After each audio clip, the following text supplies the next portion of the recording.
pinagpakasakit ng Poncio Pilato, ipinako sa krus na katayan ni Lili, nanawag sa kagalawan ng paglumawa, nang likatong araw na buhay na muli, umakyat sa langit, nagulog sa aming Diyos ang mga makapangyarihan sa langit.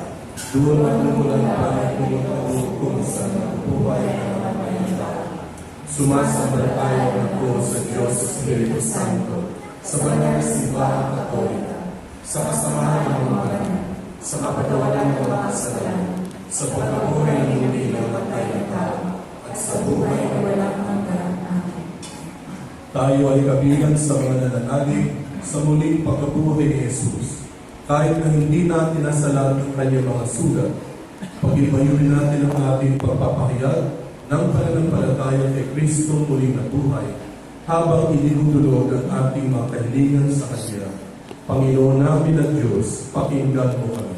Panginoon namin at Diyos, pakinggan mo kami. Upang ang buong simbahan at ang bawat pamay ng lupa ay laging maghandog ng magandang halimbawa ng pagkakaisa, tapat na pagpapamalasakit at pangangalaga sa mga dukha. Manalangin tayo. Panginoon namin at Diyos, pakinggan mo kami. Upang ang ating mga basic intellectual communities o BEC at iba pang sa mga pansimbahan ay pagmulat ng pagpapanibago sa simbahan at maging tagapagpalagaran ng Ebanghelyo sa Pilipinas. Manalangin tayo. Panginoon namin at Diyos, Pakinggan mo kami. Upang ang mga tulad ni Tomas na nahihirapang maniwala sa muling pagkabuhay ay makakita ng patutuo rito sa buhay ng mga tunay na Kristiyano. Manalangin tayo. Panginoon namin at Diyos, pakinggan mo kami.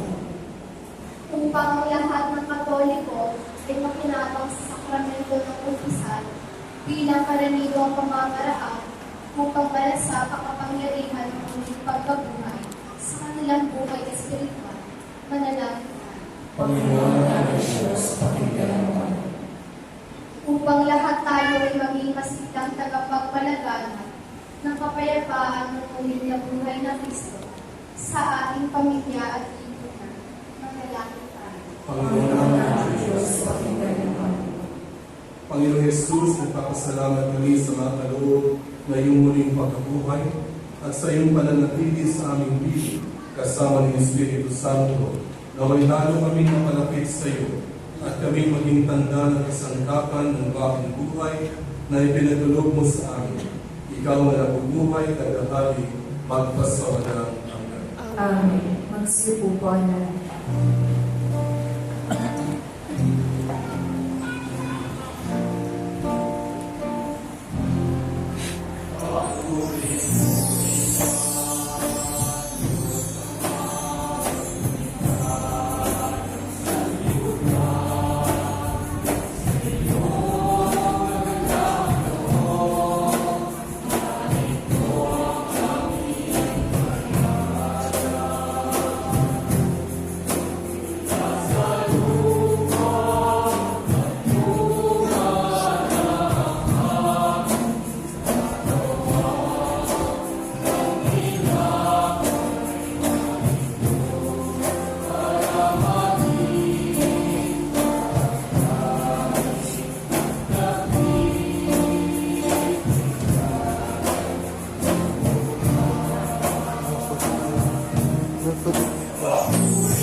Manalangin kayo mga kapatid upang aming pagkahain at kalugdan ng Diyos amang makapangyarihan. Tanggapin nawa ng Panginoon itong pag-aayon sa iyong mga kamay.